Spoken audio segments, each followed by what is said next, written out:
Implement the marketing strategy. The first step in any marketing strategy is to identify the audience that you want to reach. Once you know your target market, you can develop a plan to reach them.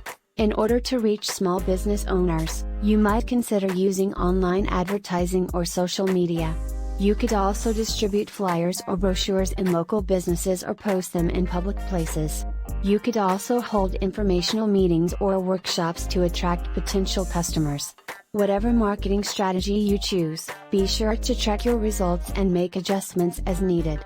If you liked it, please give it a thumbs up and subscribe to our channel. We release new videos daily, related to online business challenges and solutions.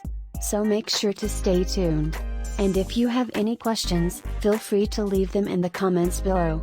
Furthermore, visit our website www.profitiya.com for more information on how to overcome these challenges.